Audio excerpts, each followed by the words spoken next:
My online name is Comet the Duck on Walking with Him. Ever had a trip where everything was falling apart, but then God changes everything? That's what happened to me in this video. It's the first one in my Outer Proofs playlist, a place for stories where God shows up in my real life in tangible, unmistakable ways. This was Friday, March 2023, and the first day of spring break. I got up bright and early at 4 a.m., a last-minute goodbye to my pets, a check of my suitcase, and making sure I had my purse and driver's license. Soon I walked into the airport, eager to get on my flight and start my vacation. There was a longer than usual line at the ticket counter. Would the length of the line cause any issues? Probably not. I was early enough. But after about 15 minutes, I noticed the line hadn't moved. I became concerned. I asked around me, "Are you on the same flight as me?" They nodded and gave me the news. "Our flight's been canceled. The line is moving slowly because they're rescheduling each person." What? No! My heart sank. All my beautiful plans. I almost started to get upset. Then I remembered the events of the last few days. God was with me. As long as He was with me, what did it matter where we were? I rejoiced at His presence. I chose to focus on Him. If it was His will that I have my vacation here in my own town, then I would follow Him. Being with Him was so much more important than where I took my vacation. My focus on Him calmed my feelings.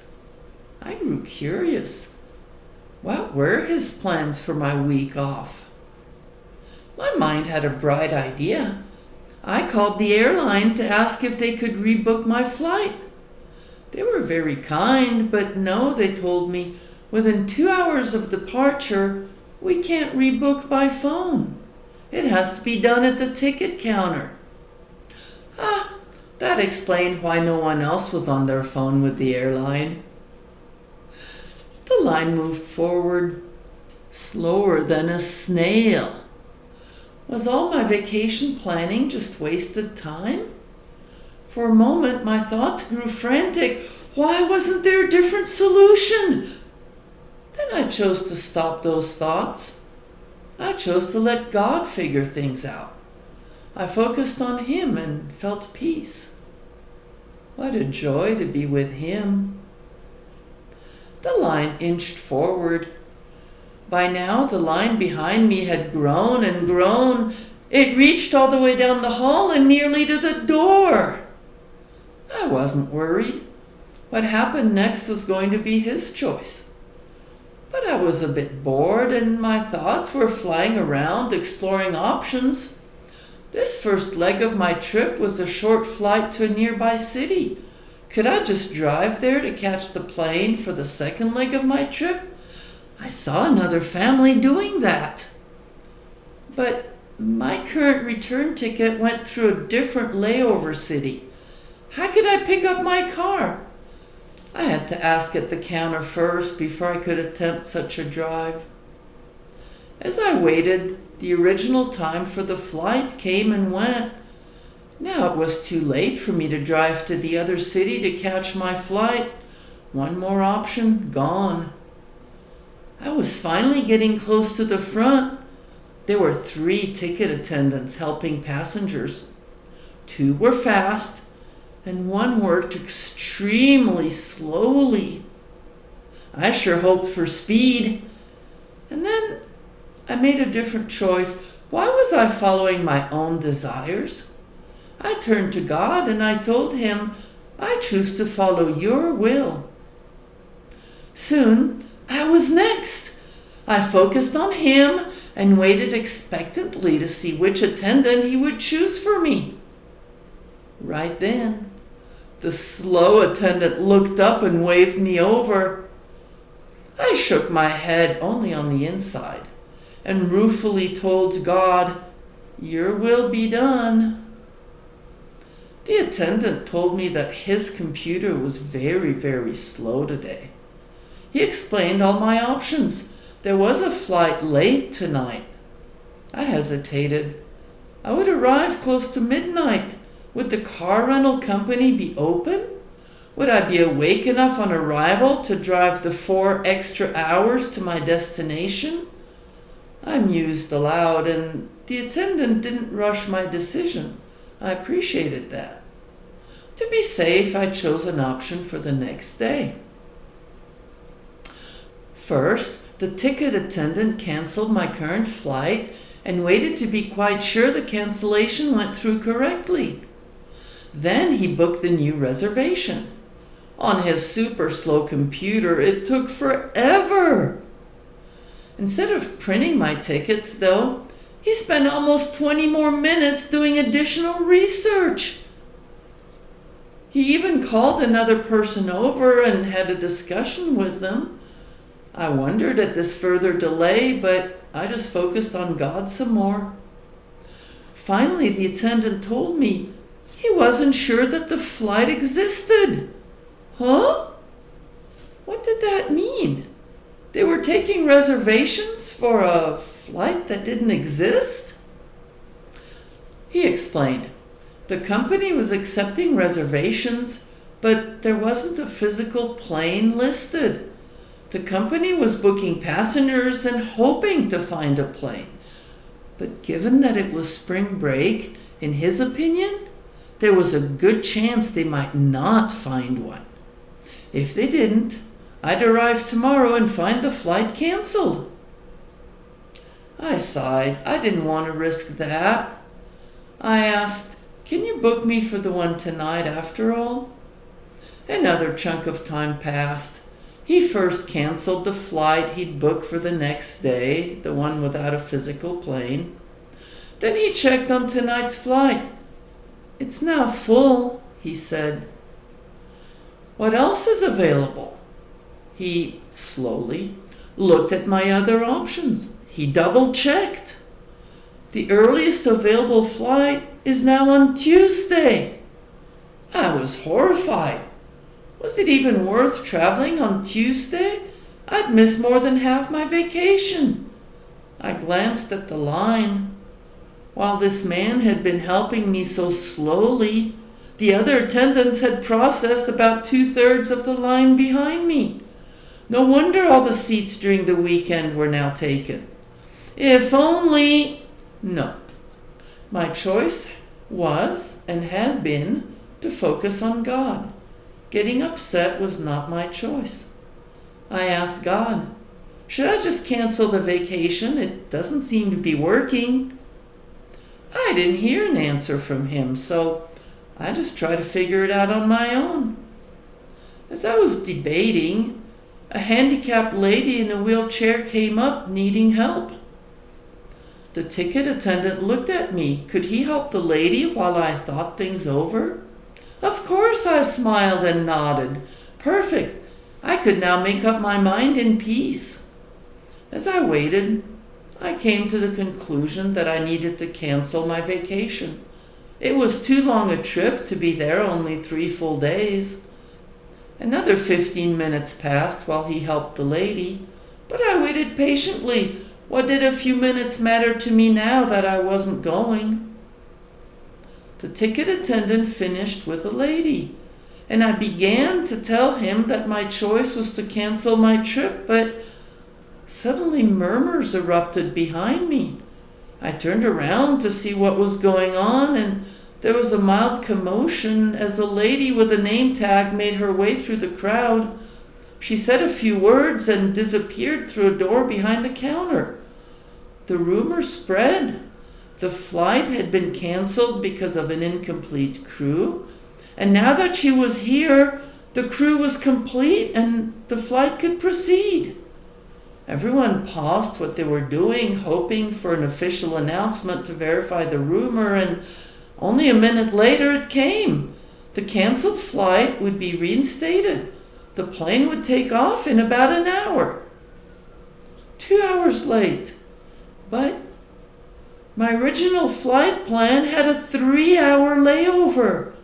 I could have made it, just barely, but I could have, except my original reservation had now been canceled.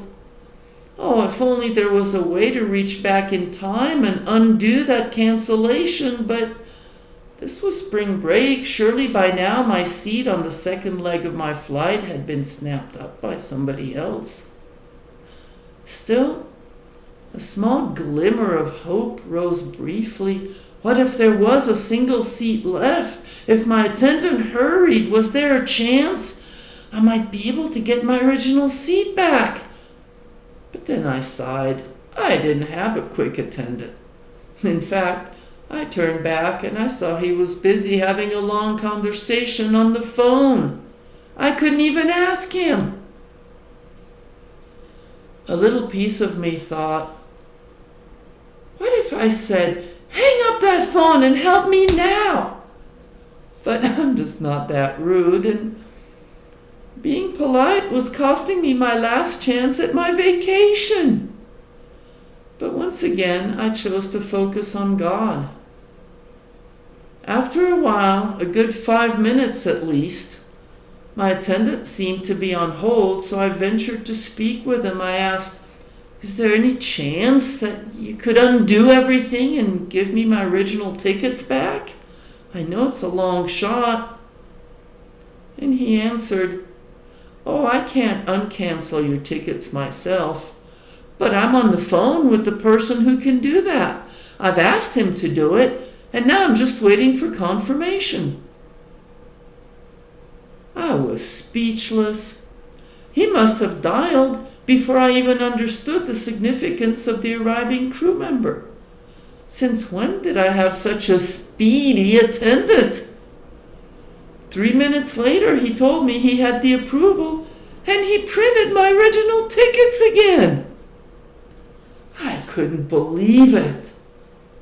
I thanked the attendant for his help, and he seemed a bit surprised that I was so pleased with his service, but that timing!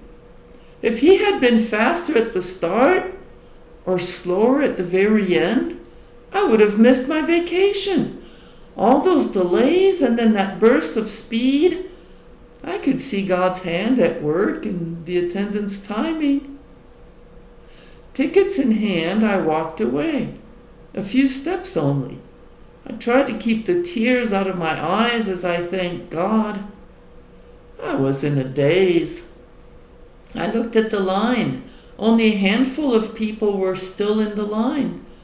But right then I overheard one of the faster ticket attendants say, sorry, I can't rebook your connecting flight. It's full now. And I knew it was my flight. When it counted, my slow attendant had been faster than the quick ones. As I flew on that first leg, I couldn't help but think of all the people who had talked to the speedier attendants and who had left the airport rebooked for less convenient times or even with canceled plans. And me? Here I was, my original vacation plans intact. Only because God had directed me to that super slow attendant and had even sent a lady in a wheelchair to slow him down even further. And then, imagine, after more than 15 minutes of helping her, he finished at precisely the moment the crew member arrived, so that he was free to help me once again. That is such precision in timing. Hard to believe, except, of course, when it's God's work. When my first flight landed, the connection was tight. I walked right to the next gate, and the moment I arrived, they called my group to board. Once again, what timing! As I sat down, I heard stories from other passengers around me. There were the people who had left my airport to drive to this one. What stress that had been for them. Accidents on the road, construction delays, and the constant fear of not making it in time. Had others tried and failed to arrive in time? 2 other people in our group had flown here without tickets on the connecting flight, hoping to fly standby. But after everyone that had a ticket got on, there was unfortunately no room for them. So many disrupted vacation plans. My plans should have been among those disrupted. And yet here I was, still on my original flight, without stress, all because I'd chosen to let God lead. I rejoiced at His presence and what He had done, and I had no idea He wasn't through with the adventures yet. My plane landed right on time. My luggage arrived quickly on the belt. How sweet it would be to rent my car and get going, 4 hours driving to get to my destination. At the car rental counter, the attendant pulled up my reservation. He asked for my license and credit card, and then, "Ma'am, I'm sorry, but we can't rent a car to you. Your driver's license has expired." I struggled trying to make sense of his words. I argued, "But I went through security at the airport. They let me board this morning. It's the same day." "But it's expired, ma'am, a few days ago." Since I still couldn't wrap my head around his words, I asked to see the license. Sure enough, it was expired. But I hadn't received a single notice in the mail. How could that be? In any case, I was now 1,500 miles from home and still 250 miles from the town where I meant to stay. Without a license, I couldn't rent a car. Could I even turn around and fly home? Or would security block me for having an expired license? What a crazy situation. Once again, I chose to focus on God. I asked Him, "Is this the adventure you brought me here to have? Certainly being stuck in this city without a valid driver's license, unable to go to my destination and unable to return home, that would be a memorable adventure, but, well, if it's your will, I will accept it." Still, my mind didn't give up on the license. Could it be renewed online? The website for my state said yes, but there's a mandatory eye exam. They cheerfully continued, "You can get the eye exam for free at your local DMV office." Yeah, sure. At my local DMV office that's 1,500 miles away that I have no way to get to. Then I had another thought. I was here to visit the house that God had offered to me. That was a story told in video 3A. I had closed on it. That meant I legally owned a house in this state. Could I claim it as my residence, even if I hadn't moved in yet? Could I get a driver's license for this state? I checked the requirements. This state required proof of address, social security card, and a birth certificate. Well, I didn't have that. But what about the fine print? If you had a license in this state in the last 10 years, the social security card and birth certificate were not needed. I did have a license previously in this state, and it was 10 years ago exactly. So was the information still in their system, or had it already been wiped out? I don't know. I asked the kind person at the rental agency if he could hold my reservation while I tried to get a driver's license. He agreed very kindly, but he said, "You won't get into the DMV without an appointment. They're very strict and quite busy. You won't get an appointment till halfway through next week at the very earliest." I refused to give up. I got a taxi and I went to the DMV office. I was truly amazed at my own emotions. I'm the kind that would normally have been deeply worried, but today I was cheerfully focusing on my adventure with him, wondering curiously whether he was going to help me get a license or whether he was going to lead me on a different direction for this adventure. There was a desk at the entrance with a kind-looking lady and a big burly security guard. The purpose of that pair was clearly to keep out those without an appointment. As I walked up, they were on alert, given the backpack on my back, the coat on my arm, and the fact that I was dragging both my carry-on luggage and my large suitcase too. I must have looked quite odd. The lady asked me if I had an appointment. I put on a big open smile because I didn't want my words to be misunderstood, and I announced cheerfully, "I have a driver's license emergency. I wonder if you can help me?" They were both intrigued. I guess they didn't hear that very often. I explained my situation. Here I was, 1,500 miles from home. I couldn't get a rental car for my destination, and I couldn't get home on the flight because of my expired license from my home state. But I did have a residence in this state, and I wondered if I could perhaps get a license here, since I was going to be moving here soon anyway. They were very kind, and they didn't hesitate to help. Soon I was shown to a square, a red square to stand in. I bypassed the whole line. The guard even came in to say a few words to the clerk helping me. They spoke softly and I couldn't hear, but after that, the clerk was particularly helpful. "Could I please show my birth certificate and my social security card?"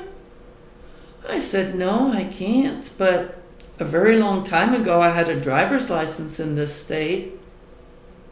He took my expired license from my home state, checked, and a moment later he announced, "I do have your documents in the system. Now I just need proof of your current residence." I had a house key on my keychain, but I had no paperwork. Would they accept electronic information? Did they have Wi-Fi? Yes, and yes, they did. I dug through my emails. The first one I found referenced the closing, but it didn't have the property address and he couldn't take it. I kept looking and he was very patient. Finally, I found something that referenced the house under contract with the address, and the clerk said he could take it. Some minutes later, I was sitting in a chair waiting for my license to be printed. For the second time this day, I had to hold back tears as I contemplated what God could do when I focused on Him and let Him be in charge. License in hand, I took an Uber back to the rental agency and got my rental car. And 4 hours later, the impossible happened. On the same day as my canceled flight, on the same day as a lack of driver's license, still in daylight, I arrived at my destination. It was only the next day that I began to see the magnitude of what God did. So many things could have gone wrong and honestly should have gone wrong. Everyone else who'd been in line with me, long gone, not one of them had made it on that flight. The only reason I was still there when the flight was reinstated was because of my super slow computer that my ticket agent had and that other lady who needed help. God's signature timing was everywhere. Me leaving my house a half hour later than I intended, the very slow computer for that ticket attendant, the lady in the wheelchair needing extra help right when I was thinking of canceling and going home, and right when he finished with that lady, that's exactly when the crew member showed up, right in the middle of my sentence that I was telling him to cancel. Timing's so precise that it's obviously God's timing. It's like he was saying, "Thank you for trusting me. Well done. Now let's go on vacation." But that wasn't all. The DMV, it closed at 3:30. If my second flight had been delayed even a little, I wouldn't have made it. If I'd taken the evening flight or the Saturday flight, I wouldn't have been able to rent a car or even get home. I would have been completely stuck. God's help went beyond the timing too. In a government agency that strictly required appointments, He got me right in. This trip had every reason to not work out. But I chose to put first things first. I focused on God. And now? Well, that day, He gave me one proof after another that He was right there with me. There were far too many coincidences. All those moments, they were proofs of His presence. I don't know what your journey looks like, but if you ever find yourself in the middle of a mess, perhaps you too will choose to focus on Him and see what unfolds.